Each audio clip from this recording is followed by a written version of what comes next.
Welcome to another episode of the Save Yourself podcast. I'm so happy that you are here, and I'm excited to share with you some more insights that I think can elevate your life. Remember, this podcast is about finding your own gifts. So if I can give you some insight about your health that can improve it, that can help you see things more clearly and helps you find your own gifts.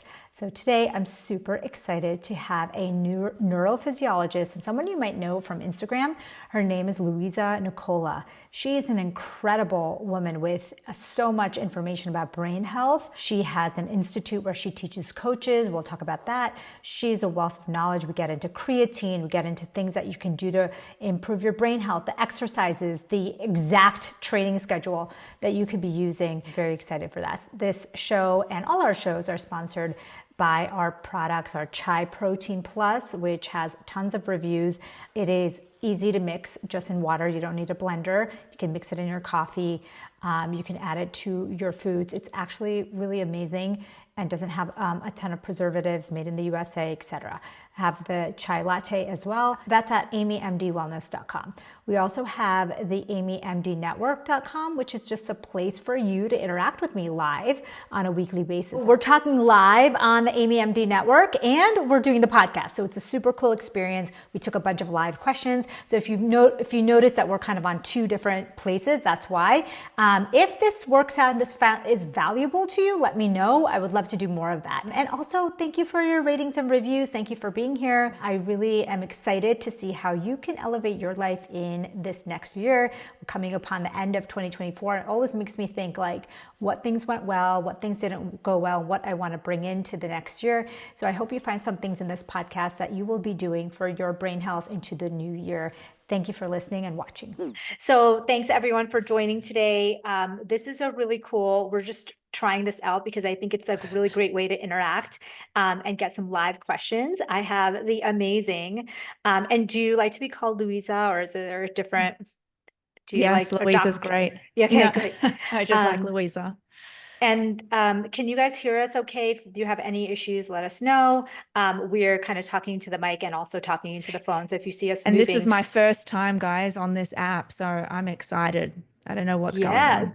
bring, so it's kind of like a live, Louisa. Do you see that they have like questions that are already lining Oh, I up? can see that. Great. Yeah. So Bethany's going to kind of tee up a couple of questions. Bethany, anything that's pertinent to our conversation with Louisa? She's like an expert in brain health and all things exercise. I guess that's kind of, are there other areas that you love to talk about?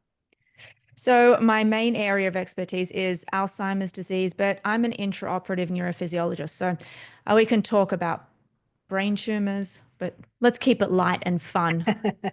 Okay, that sounds good. And we're going to make it super conversational. So you'll see us Yeah. guys going from kind of having our conversation, then popping in.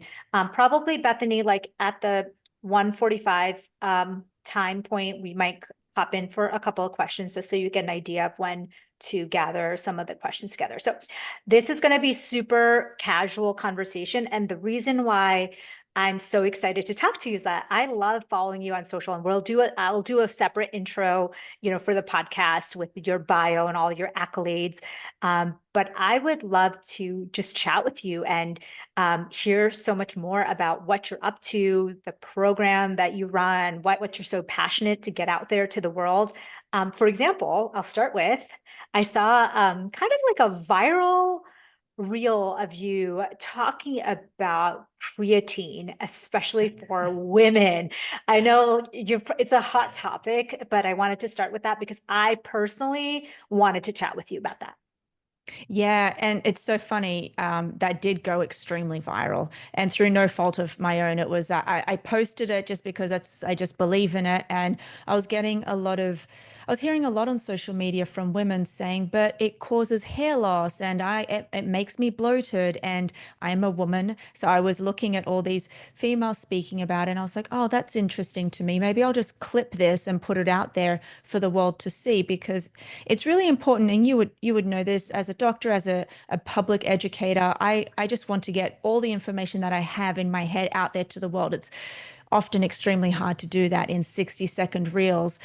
So creatine was it was really fascinating to me because it constantly comes up in my circle. Now, when I say neurophysiology, that's a subspecialty of neurology, just for everybody to understand. But it's I'm very much in line with brain health, and I'm on the preventative side. So what can we be doing to prevent the onset of these age-related diseases, such as dementia, Alzheimer's disease?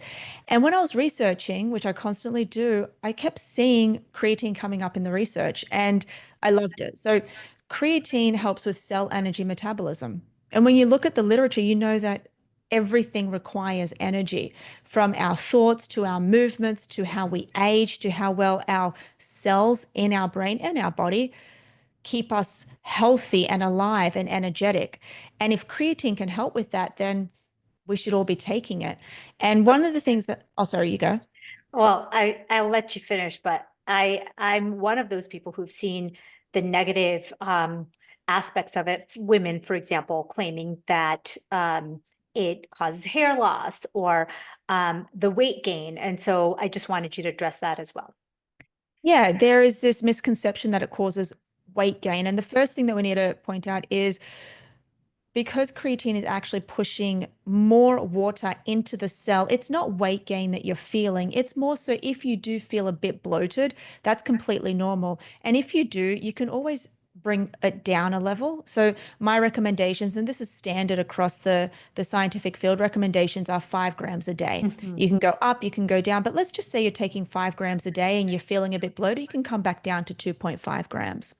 One of the biggest myths with all of this is that it causes kidney issues and it causes hair loss. And that's Mhm. because of two viral studies that have now been debunked, I think retracted as well, that showed that, first of all, when it comes to hair loss, it showed in a very small population of men that it increased DHT. And this was Mhm. causing hair loss to occur due to the miniaturization of the hair follicles. That is a myth. It does not happen. There has actually been no known evidence since then to show or suggest that it causes hair loss.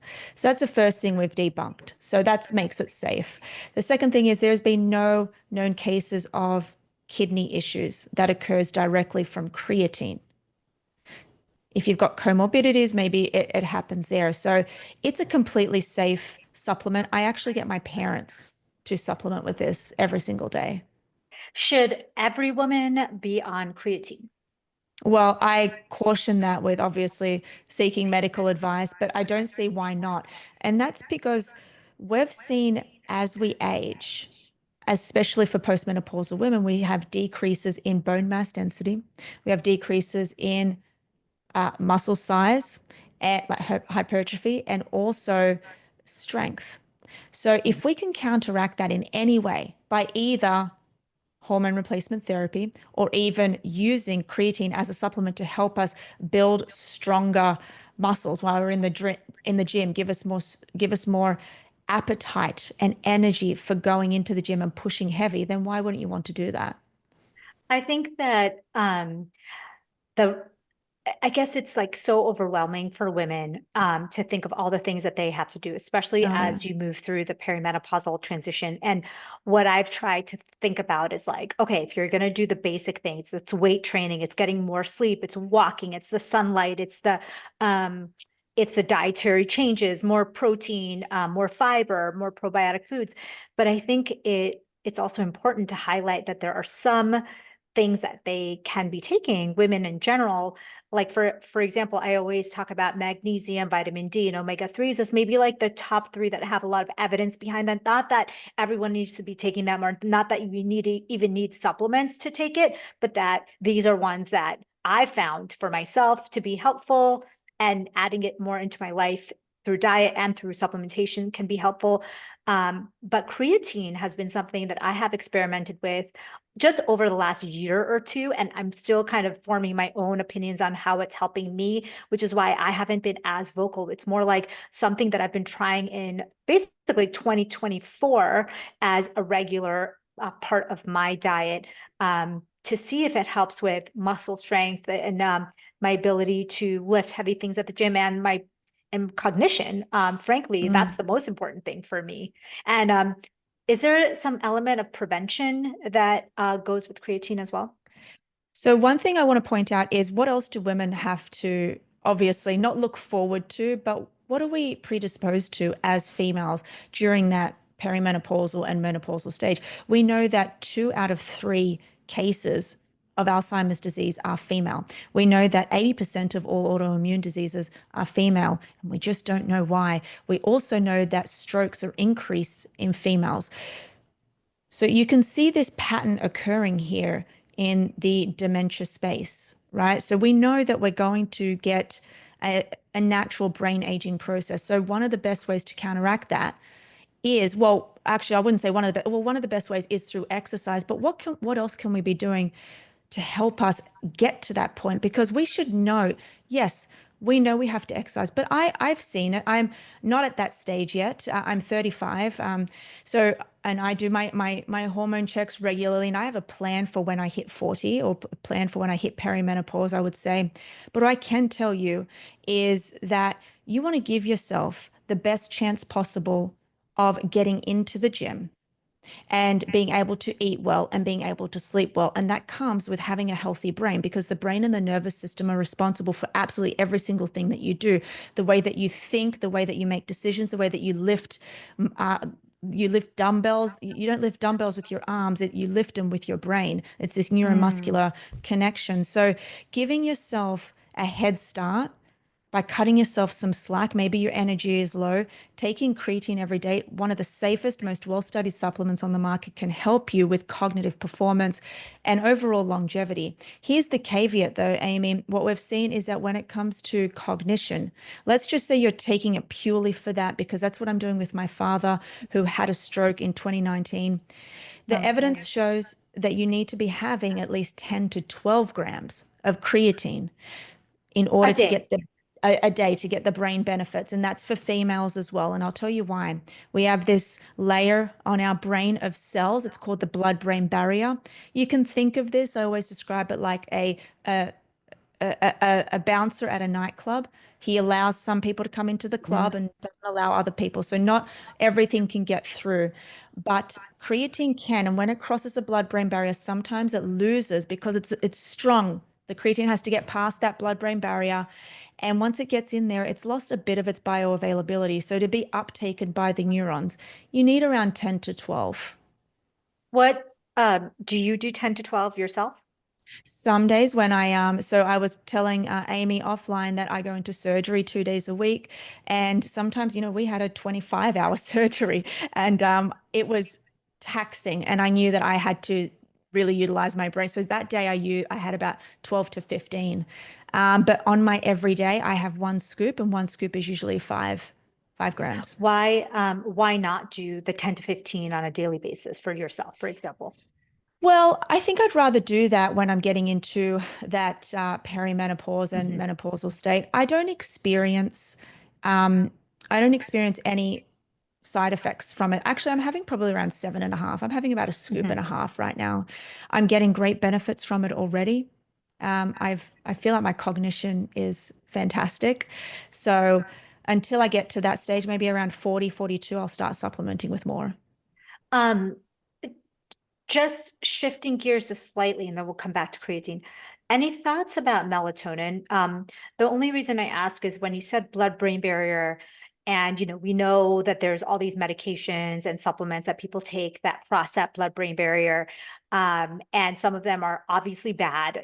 There's lots of data now that anticholinergic medications, or even over-the-counter things like Benadryl, for example, or Unisom, things that have diphenhydramine, are not good for you because they are crossing that blood-brain barrier. But then it makes me think about, what about like healthy things, or things that we consider healthy, like a melatonin? Do you have thoughts on that? Yeah, so melatonin is a fantastic antioxidant. Hmm. And until recently, I was actually against it, because I Hmm. thought, why take something that is an actual hormone? And Hmm. now I'm seeing so much research to show Hmm. that it is actually very promising. I actually have started in the last 5 weeks. Every night now I take 6 milligrams, and it's That's a from a lot. high, 6, really? Yeah. They come in 3 milligram capsules. Yeah. So I I take mean, two. typically I talk about between 1 and 1.5 for most women, because of, again, like the idea that there are good things about melatonin, but then there can also be some untoward side effects. Um, Yeah, correct. I also travel a lot. I live in New York City. Next week I fly to Australia, so my circadian rhythm gets off a yeah. lot. So now but it's only sometimes for a short time. I actually do probably 4 days on, 3 days off, and I'm finding it really great because this is another thing that I keep wanting to point out. I have this pyramid of human performance at my company, Neuroathletics. At the top of the pyramid is exercise, then it's sleep, and then it's nutrition. These are the three Mm, foundations that is going to build who you are, improve your health span and your lifespan. What are the supplements that are going to help us there? Okay. If we know we have to do that, those are the three anchors. What's going to help us there? We can discuss exercise, but in terms of sleep, if we want the best quality sleep to stave off Alzheimer's disease, because we know that is a huge risk factor, sleep deprivation. How are we going to get there? You have to do whatever it is that you have to do to get yourself there. Granted, it is safe. For me, it's optimizing my sleep environment and it's mhm, optimizing my sleep schedule because some of the latest research is showing that the time that you go to sleep and the time that you wake up, regularity is mhm, actually more important mhm. than the actual timing of sleep. So because of that, I have to be taking something to put my Mhm. body in the regular state. Yeah, and I love that. That's a great input. Bethany, do you want to give us one or two questions that you can read out to us? And we'll pause to answer that before I ask Louisa the next question. Sure. Michelle asking, I'd love to hear your patient protocol or advice. Ex She suffered chronic constipation for 20 years. Chronic constipation. So, I mean, here's the thing. And Louisa, you can like pop in your thoughts too. I think chronic constipation can be a very complicated issue because it's not just about, eating more fiber, drinking more water, having it's often like a neurological issue because the your gut-brain connection is so connected, and there is a nervous system component that has to be working to make sure that the food that's in your lower colon gets kind of pushed out.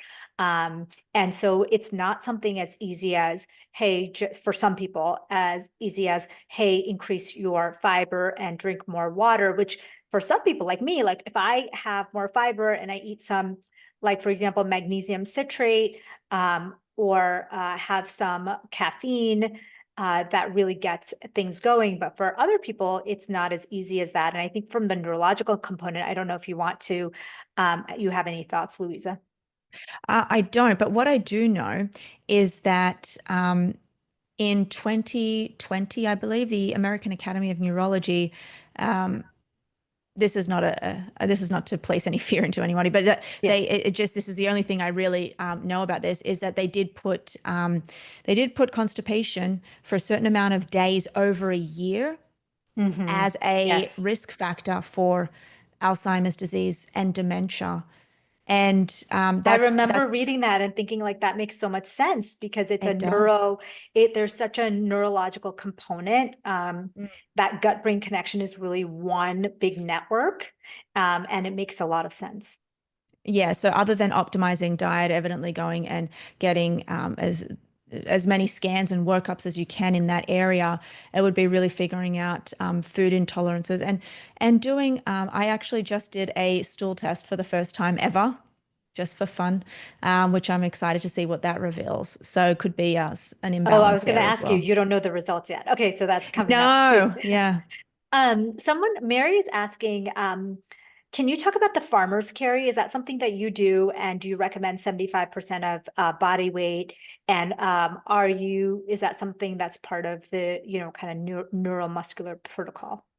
Oh, absolutely. So we include this whenever we bring on a private patient, that's part of our protocols, and we teach this as well. So the pharma carries, so women are at 1 minute and men are at 2 minutes of of half their body weight. You just said 70, was it 70%, she said? Yeah. That's really great. So we get females at actually the 50% of their body weight, then separated into two. So we do that for 1 minute and we have men do it. I think it's fantastic. And one of the best studies that I've read, which only came out around a year and a half ago out of China, Amy, it actually showed that if you have a 10% difference in asymmetric difference in hand grip strength, that is another risk factor that shows that you have early cognitive decline.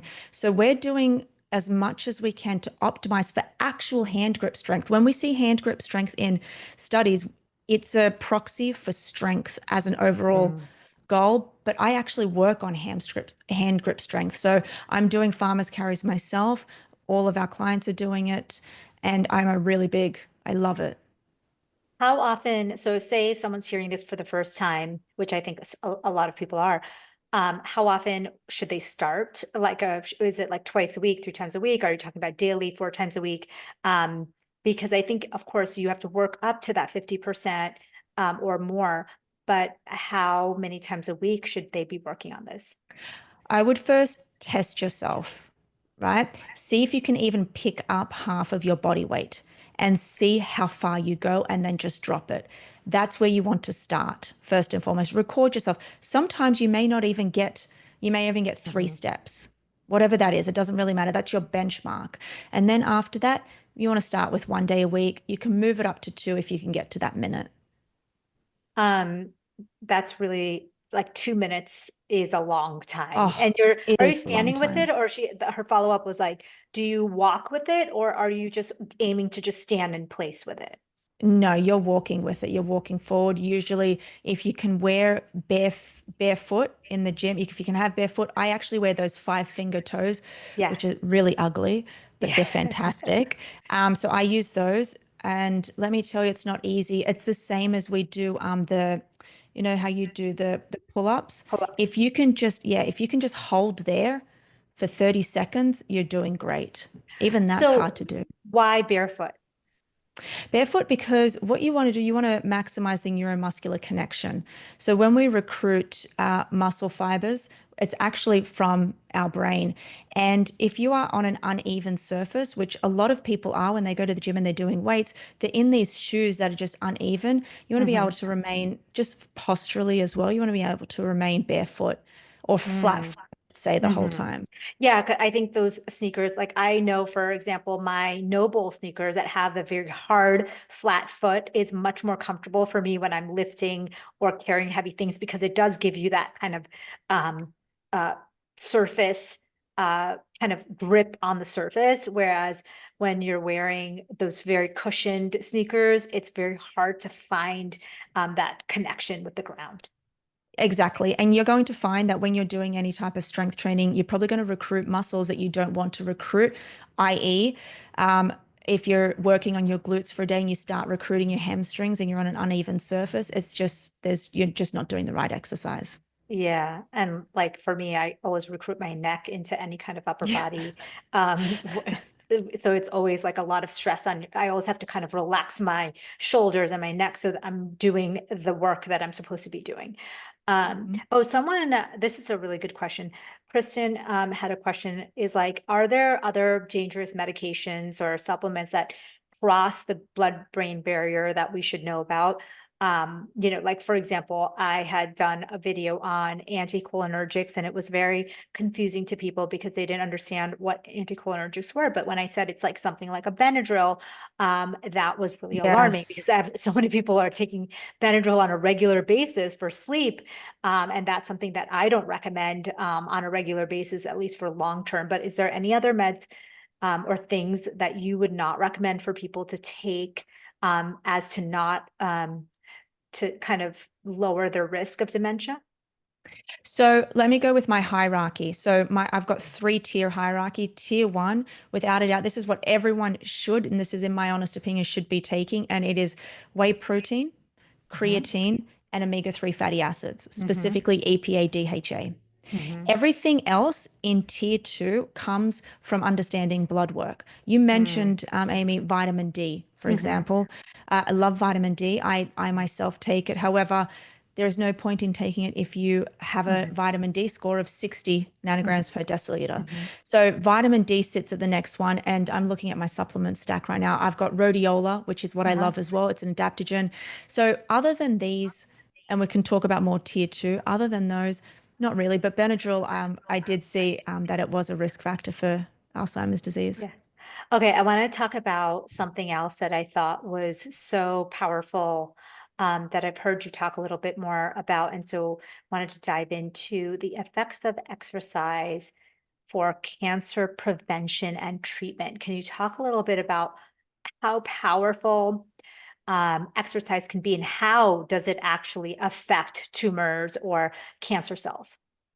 Yeah, so there's some wonderful work done out of Denmark, which clearly showed that exercise, even a minimum of 30 minutes a day, can have an effect on 13 types of cancers, and a really positive effect in people who are preventing cancer, but also people who have been diagnosed with stage one cancer. And then people who are actually in cancer remission, who are also still getting chemotherapy, their outcomes and prognosis is so much better if they're exercising. And I 30 love that. minutes. 30 minutes a day, just 30 minutes a day can downregulate 13 types of cancers. So this is my take on it, and I'll go really slow with people. So we've got resistance training, we've got aerobic training, and then we've got another one which we'll call VO2 max training. So VO2 max is a measure of your peak respiratory fitness, basically how fit you are and how well you utilize oxygen when you are exercising. So a lot of the studies that have shown downregulation of cancer show that when we exercise, for example, let's just call it a bicep curl, when we contract our muscles, within our muscles, they contain something called myokines. Myokines are these muscle-based proteins. They're these little molecules that only live within the muscle cells. So when you are putting them under tension, you're squeezing them, and the myokines they just like they spit out from the muscle fibers, they go into the bloodstream, they cross the blood-brain barrier, but they also go to different organs. So we've got these receptors all over our bodies. And one of the studies that was actually printed in Cell Press showed that these myokines go into the prostate and they inhibit tumor cell growth for people who were diagnosed with stage one prostate cancer. So that's one mechanism to how resistance training specifically can fight off cancer. The second thing to that is when it comes to VO2 max training, let's all think about what that is. That is when you are exerting yourself. That's 80, I call it spew sessions because it makes you want to vomit. So you're on the stepping machine, right? You're on level 20. You think you're going to die. You're going so hard, so fast. You've got all of this shunting of the blood going through your body. So think of the pipes, which are your arteries, they're shunting blood, just going back and forth, trying to feed your brain and body to keep you alive. During that process, if you have stage one cancer, that means that it's just stage one. It could be metastasizing, you don't know. But during that stage, what happens is you get breaking off of the tumor, and you get these little things called tumor cells that just circulate through the body, and then they go and they lodge somewhere else. And if they do, that's called metastasis, and going to stage two, stage three. When you are exercising at that 80 to 90% due to the sheer force and the shunting of the blood, it can kill these circulating tumor cells. And they showed that as well in prostate cancer and breast cancer. And that's 85% of your target heart rate. So it would be like a fast sprint on a treadmill with an incline, or like you said, on a stair climber or a bike. Yeah, that's correct. And there's this hypothesis right now in the cancer space, and it's in the oncology space, I should say, where people are figuring out, I would say, because you've got one person on the bandwagon saying that cancer can't grow in without oxygen, but then you've got the other one saying, but it can, and it's got to do with lactate. Either way, whatever that is, there has been nobody in, like, I've spoken to professors of oncology, I'm in neuro-oncology. There is no one that says that exercise is harmful in any way. If anything, it's going to give you the best possible outcomes that you can get, even if you are one of the unlucky ones that gets diagnosed with any type of cancer. You will be in a much better state if you have learned these behaviors of exercise. In terms of, the VO2 max piece, I think that's the piece that can be very confusing to people Oh, yeah. because, resistance training, you understand it's like lifting heavy weights. Aerobic, we understand intuitively. What does it look like to train for improving your VO2 max? Yeah.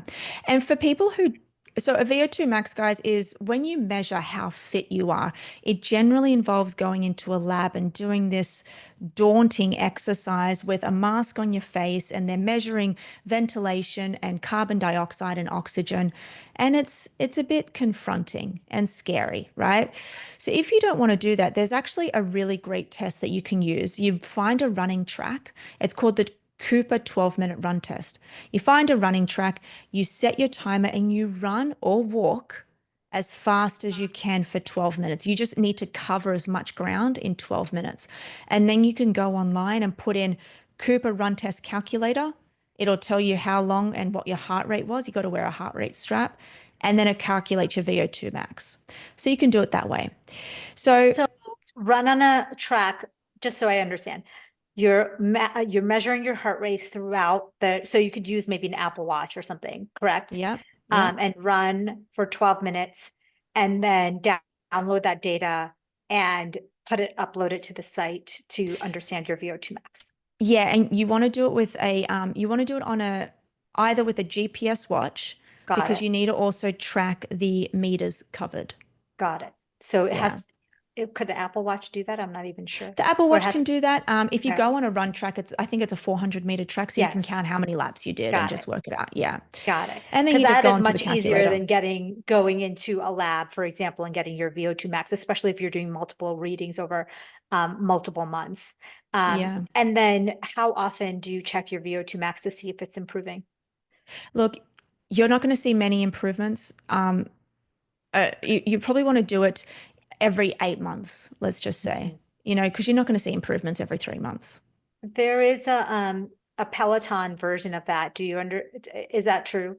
I don't know if you have Peloton, but I know that there's like a zone test where I think if anybody's ever done it, let me know. There's like a zone test. I think it's a 12-minute cycling challenge where they're monitoring your heart rate throughout the challenge. And what it gives you is your zones at the end of it. So it's not a true VO2 max reading, but it's kind of calculating your max kind of zones 3 and 4, which is what you would want to get to improve your VO2 max. Because a lot of people don't even understand, how to get to that level or what that level feels like. Yeah. And for me, the first time I ever did that test, this was like, around the pandemic when everyone was starting to use a Peloton. I think most people or many people can relate. I think I was very anti working out on the Peloton, but when it was pandemic and there was no choice, so I did this test and I was so surprised to find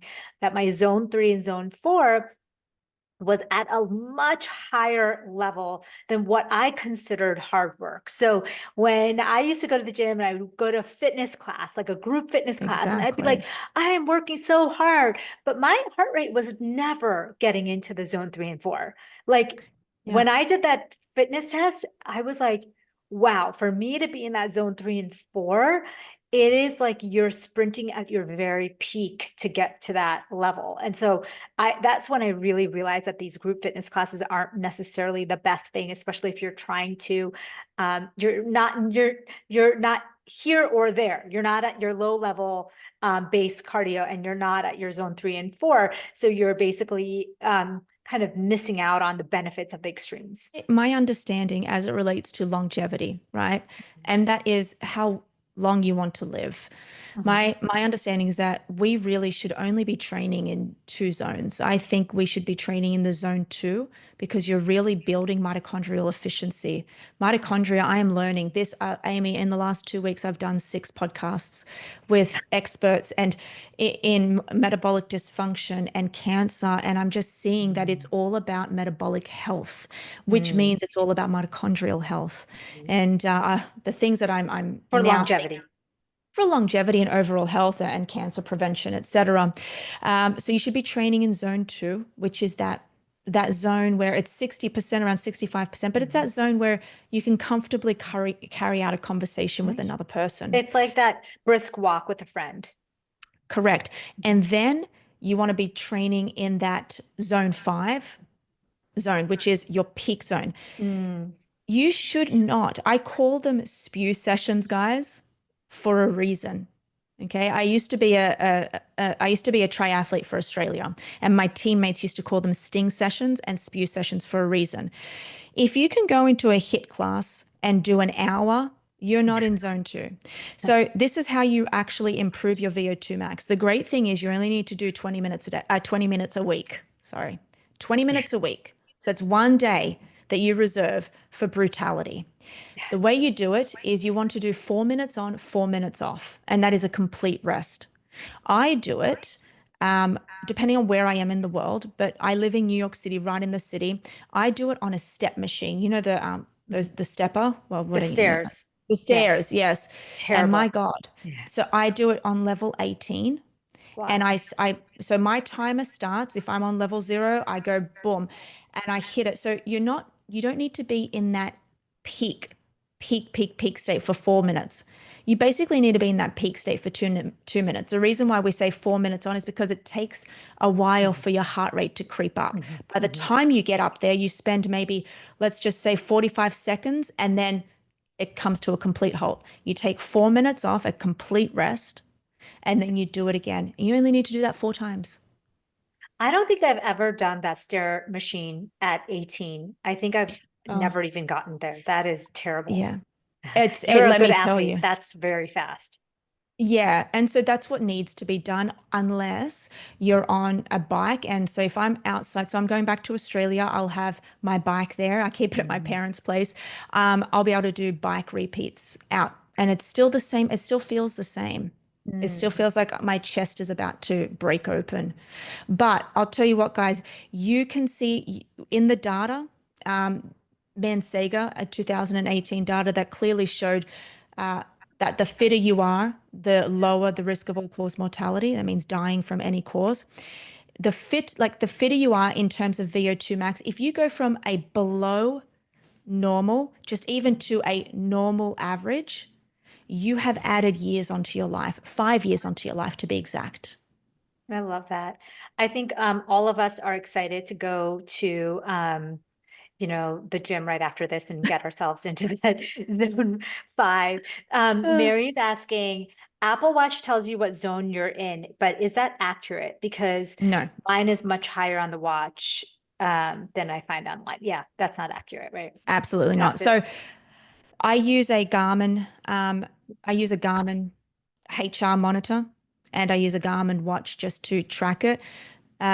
The Apple Watch, I love the Apple Watch, but I just use it for notifications.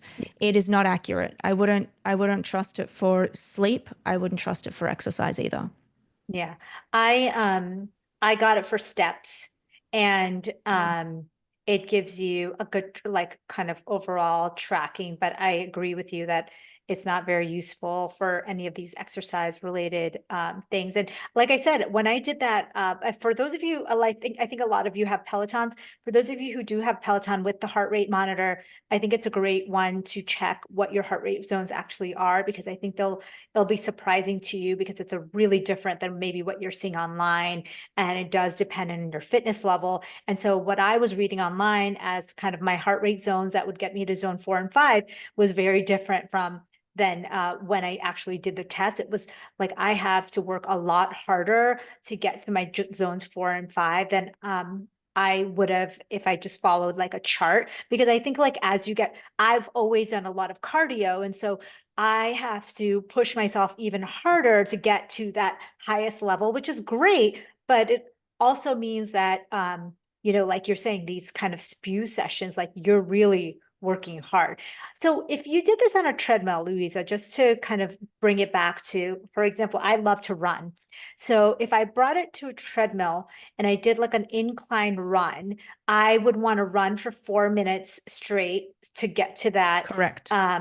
peak heart rate zone and keep it there for like 2 minutes ish, and then walk or just stop for another Just four stop minutes. Yeah. completely. Yeah, it's not an And active then do recovery. it and then do it again, Yeah. and do that 4 times. Yep. 4x4. Yeah, is that the Norwegian 4x4 that we hear about? Correct. Yeah. Yeah. And that's shown that you can get around an 8.6% increase in your VO2 max, which is really big. Yeah, I think that most people don't sprint or, put themselves in that position um ever in their adult life. So to No. to do that, Fear of injury. yeah, I think that's like Yeah. the biggest thing. For you, you're a triathlete, so you've been always pushing yourself, but I think a lot of adults believe, and especially women are thought to believe, and I'm one of them, that if you're doing a sprint like that very often, that it's bad for your hormones or something like that you're going to produce too much cortisol. And I think what's Oh, happened is it's confusing because I think, and no offense to classes like Orange Theory or like these kind of the mid-range classes, but I think what happens is when you go to those types of classes, at least for me, and I think I've seen this with other people as well, is that you're nor here nor there. Like you said, you're kind of like in that in-between zone where you're going for an hour and you're never in that zone 4 and 5, and you're not really in that zone 2 either. You're kind of in that no man's land, and it it does drive up is. your cortisol, and then you do feel really hungry and tired after. And so I definitely have stopped doing a lot of those classes. Oh, or I just pace it so that if I'm going with a friend, I'm just making it like a zone 2 class just for fun, like I'm not even like pushing myself too hard. Or I'm doing the sprints. Like my son, I have a 17-year-old son, Oh my and gosh. he likes to sprint. And I Yeah. was like, let's do it, and it's really great for me because like you, I have to push myself. Like I have to be like, oh my God, today's my sprint day. But when you're doing it with someone else who's also kind of in it with you, it's just much more fun. If you want to call it fun, at least you feel good afterwards. Yeah, and that note, I love that you said no man's land because that is what it is. And what Yeah. I'm trying to teach people on Instagram, really, and my podcast and wherever is you don't want to just second guess this. Like in all honesty, like I don't want to lift weights. It takes a lot of time Me to too. get out of my day, right? So you want to know that you're doing it correctly. So we need to actually advocate for more intelligent working out, or you're just wasting your time, which is wasting your life. And then you get to 50 and 60, you're like, why am I not strong? Why am I falling? Don't I have bone mass density anymore? What is your routine like now that we've kind of talked about all this exercise and the benefits? What does it look like for you in a reality, very busy life travel schedule? Yeah, so I maintain 3 hours a week of zone two. And that's generally I do a Sunday long run. Mhm. Maybe sometimes I do like 3 to 4 hours, but it's really, let's just clean 3 hours a Yeah. week of zone two. And Mm. that is measured using my Garmin. So I know for sure that I am in zone two. I am doing around five strength sessions a week, and I'm doing one VO2 max session a week. And then I've actually started to incorporate. I put on Instagram yesterday, due to my age, I need to start stretching. But God, I don't know what happened, but like I was putting on, and some of the women in the audience might laugh. I was putting on tights the other day. They're really tight, and I pulled my back, and I'm like, okay. And about 6 months ago, I sneezed, and and I was like, what the? I was like, what? I, So I've started to incorporate more like stability, strength, strengthening, and stretching. I definitely feel that, but that I incorporated a lot of yoga into my life. What do you, when you say five strength sessions a week, I'm curious to know, is that five gym sessions? Like you're going to the gym? Hard weights. Yeah. Got it. Five Yeah. and And five 30-minute sessions or one it's hour about, sessions? yeah, it's about 45 to 1 hour. Another thing I want women to understand for your own benefits, you have to be lifting heavy. These Mm, benefits of increases in strength, muscle mass, bone mass density, myokine release for the brain, and the strengthening of your brain. We can grow our brains, by the way. We can grow them. You can grow a bigger and more beautiful brain and prevent atrophy, but it comes with lifting heavy. And mm. it's something that I have to drill into myself and my mother, who, for God only knows, she's got these pink 1 pound weights at home. Uh, they're going in the bin when I get there next It's week. hilarious. I know I've had those weights as well. Like I was always a runner. I always did, cardio, but for weights was very new to me and I was very nervous about it until the last, 5 to 10 years. I've really picked up heavier weights and really tried to push myself a little bit. But I think most women go through this transition where you have to learn how Yeah. to lift weights. I don't think I've ever lifted a barbell before the age of 30. Like I didn't Mm. even know. So I think it's a very new concept. How do you feel about like things like Pilates and yoga and things like that? Love them and they have their place. I've been doing yoga 1 day a week. Mhm. It's hard for me, but Yeah. I love it for the mind, brain, body Yes. benefits, the strengthening benefits as well. My core, I'm Mhm. obviously doing something wrong if I'm sneezing and pulling a muscle, Amy. So That's hilarious. I yeah, know I think I found a newfound love for yoga definitely as I've gotten older and life has gotten busier and you need that mind body kind of release and you get kind of both in one. But I like a power yoga, something where you're really pushing against the ground. You're doing, things where you're lifting your feet off the challenging things to also help with muscle strength. Tell us about a little bit about your schedule and diet. Like, tell us a little bit about like life with Louisa. Like, what does it even Mhm. look like a typical day? Oh gosh. It depends if it's a surgical day or just a day of content and planning. So I have a company, Mhm. and it's a 10-person team. So I do 30 minutes with them every week. It's generally on a Monday. So my Mondays are pretty crazy. But Yeah. every single day, I tend to sleep at the same time and wake up at the same time, which is 10 p.m. till 6 a.m. I Mhm. call that nights lights out at neuroathletics. Yeah. I've been waiting. It's so cold now, guys, in New York City. I can't even go It hurts. outside in the morning. It's I don't know what it is in Fahrenheit. I'm still in Celsius, but it's like Yeah. -4 in the morning. Oh gosh. So I'm working out at around 11 a.m. So one thing that I do every single day is I'm having 120 grams of protein. It's Mm, difficult, by the way. I'm not mm, going to even like sugarcoat it. Sometimes I do 100, but I'm trying my hardest. That is my first macronutrient. That is the most important. I'm mhm, doing that with food and also protein powder. I use a really ultra clean protein powder to get there. Everything outside of that is Mediterranean diet. I have a lot of green leafy vegetables, etc. So that's my food for the day. okay. Um, I do the gym every single day. Whatever, if that's my zone two, if it's my heart, if it's my strength, I'm at the gym 7 days a week. Mhm, I mhm. just it's been embedded in me from a young age, so that's what I do. Okay. I'm publishing a lot right now. So I first authored 2 papers last year, and I'm on to another one that comes with a lot of time. So every Yeah. single day, I'm reading, I'm researching, and then I'm going into the OR, and I'm mainly doing uh, craniotomies, cranioplasties, and tumor resections. So I get to see and speak with a lot of people, which is like especially patients, and as of January, I'll be doing a lot of post-op care for them. So very much in the medical space. What is can you tell us a little bit more about your company and Yeah. what you are doing with that? So neuroathletics, so our flagship course is called the Neuroathletics Coaching Course. Amy, my mission in the world is to live in a world where dementia doesn't exist. Mm. 55 million people worldwide have Alzheimer's disease, which is a form of dementia. That number is going to triple by the year 2050. It's going to be the collapse of our healthcare system, at least here in the United States. And I can't help. I thought to myself in 2019, I thought, I can't help everybody. So how do I do it? The next point of call for having an effect is training coaches, strength coaches, nutrition coaches to be more intelligent trainers, understanding the science of human performance and longevity. So we teach a course, you're in it for about 90 days.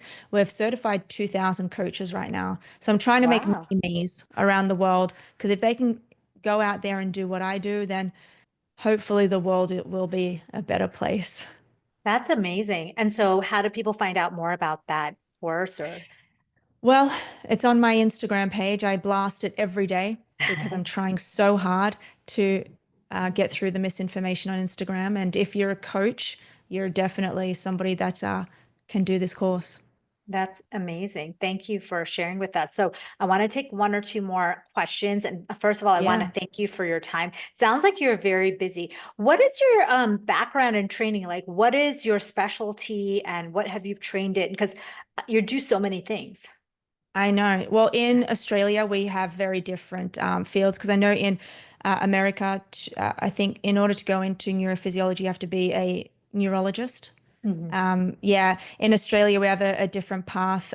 We don't even have an MD in Australia. We've got something called MBBS. So Mhm. I did medicine in Australia and went straight into intraoperative neurophysiology, meaning so I Mhm. go in with the neurosurgeon and during neurosurgery to lessen post-operative risks or risk of death or risk of paralysis during brain surgery. We kind of need somebody who does something called an EMG, Yeah. electromyography during surgery, just to make sure that there's no complications. The patient hasn't stroked out, Yeah. hasn't had a stroke, I should say. Nerve conduction studies, muscle biopsies, So you go needle into surgery biopsies, with the neurosurgeon. neurosurgeon and are Yeah, performing these tests during the operation. during the operation. Yeah, That's incredible. Those can be yeah. really grueling. You said you do that about 2 days a week, and that's apart from your Company. work. Okay, wow.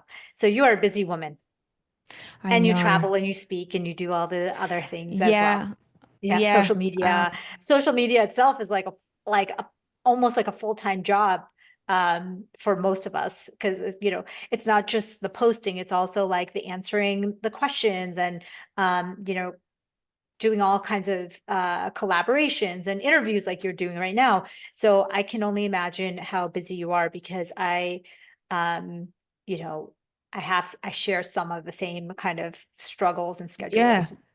And you've gone crazy on I've seen you like I've seen you shoot up on Instagram like it's you're doing You know, so much content.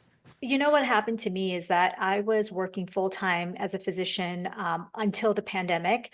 And I think what happened is when the pandemic happened, we did emergency visits only for our clinic. And so I had a little more time to think about what I wanted to share, what I was going to do. Like I was really just doing it on the side for fun until then. And then I think I started to realize like, okay, I know I have a lot of interests, but really the interests that I think I can share that are unique and maybe my own is like this area of nutrition, gut health, and women's health as it pertains to nutrition and gut health. And as I started to get a little more focused and having a little more time just to kind of Mm, share, that's when I started to see things changing for me. And then as soon as the pandemic was like over, quote, whatever, like people were going back, I just said to myself, well, I don't really want to go back to doing full-time clinical medicine because I think I can make a bigger impact by cutting down how many hours I spend in the clinic and spending more time doing the education, the speaking, the writing, and all that stuff. And so it's been a really big growth journey for me because only in the last year or two, since we say we're out of the pandemic or whatever it is, that I've kind of changed my life significantly to accommodate all of this, but it's really fun. I love it. And I think it's fun and it's a lot of work and, comes with downsides, but it's also, I love to speak and I love to share and I love doing this kind of thing and talking to people like you. It's really inspiring. And I think there's so much to be gained. Like just from today, I think people like, I know for me, I'm going to be going to the gym as soon as I can to do that spew session in the right way. Cause I think I've been doing it, I love that you but call it a spew session. yeah, it's just kind of like haphazard. I think I do 30-second sprints and then I'll stop. So I really want to do this and I've been reading about the Norwegian 4x4 and the way you described it. So kind of getting more deeper into the sprint sessions and getting more into creatine and getting more into I think a lot of women that are listening to this realize hey, we should be on the edges like that zone 2 and then that zone 4 and 5 and also lift heavy. So I think this has been really amazing. One last question. Okay, Kristen says, okay, I'm worried about lifting heavy weights because of my joints. Do you have any advice? I'm 56. So, first of all, that's a really good question. When like in order to get stronger joints and stronger bones, you have to get to a point where you end up lifting heavy. The best thing you can do is hire a trainer just for maybe a month, just to understand how to lift, to look at your biomechanics. Because if you're actually lifting appropriately, let me tell you, I think like 95% of people aren't. I'm in the gym every day. I see what's going on and I'm like, it's a hazard. So if you can get someone to do that, then you don't have to worry about your joints per se. But the biggest benefits come from people who are undertrained, which I'm not saying you are, but if you are under muscled, let's just say you're going to get a lot of benefits by just doing a wall sit, a squat against the wall with no weights. So if you can work yourself up, that's all it is. It just takes time. Guys, I don't think I'm that big. I lift heavy, so it's hard for me and I eat my protein. It's hard for me to gain muscle, right?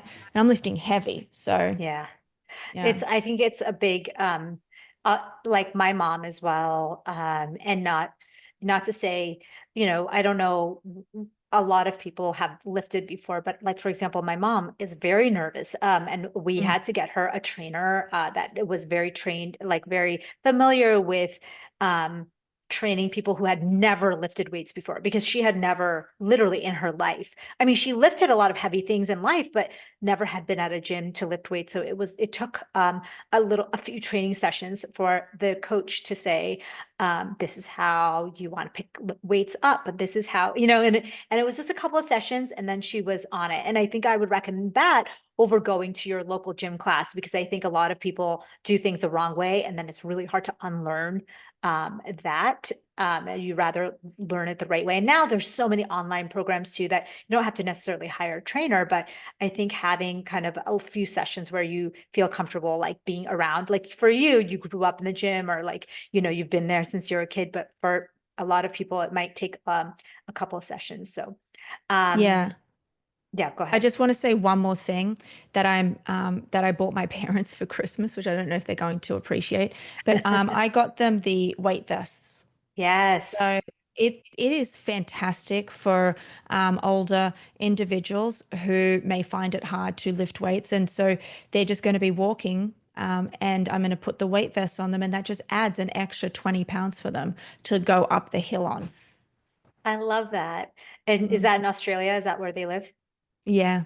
That's awesome. I feel like, so are you from Australia since when you moved to New York? You said you moved to New York 8 years Um, ago yeah, I moved to New York Yeah. 8 years ago. I From was Australia born and raised, yeah. for your company. Yeah, and I wanted to be around the best neurosurgeons in the world, and there's more cases here. Obviously, it's a population of what 300 million, I think. In Yeah, Australia, we've only got 22 million, so much harder to observe these types of things. So that's amazing. I think I learned a lot Good. talking to you, and it was such a pleasure. And I think the audience really enjoyed seeing you kind of interact with them live. So I want to say first, want to say goodbye to everyone on the network. Thank you so much for joining. If you want, you will be able to access this recording as soon as we're off the air. We will be, keeping this on your file because I think there's so much to be kind of listen to again. So I'll say goodbye there first, and then we'll kind of finish off. Anything that you want to share with everyone? How can they get in touch with you? Like, how do they learn more about your programs, Yeah. etc.? If you just come to Instagram, everything is listed there, Louisa Nicola _ on Instagram. Or if you look at Amy's, I think Amy put me in her story Yeah, today. you're on my stories. So, and Yeah, you will be on once we get the clips from all of this. I think we're planning in a couple of weeks to put out this whole interview on the podcast as well. So we'll wonderful. link everything there too. Wonderful. Thank you so much, Amy, for inviting me. And thanks everyone for tuning in. I hope you stay warm today and enjoy the rest of your day. Bye. Bye, everyone. Take care. Bye-bye.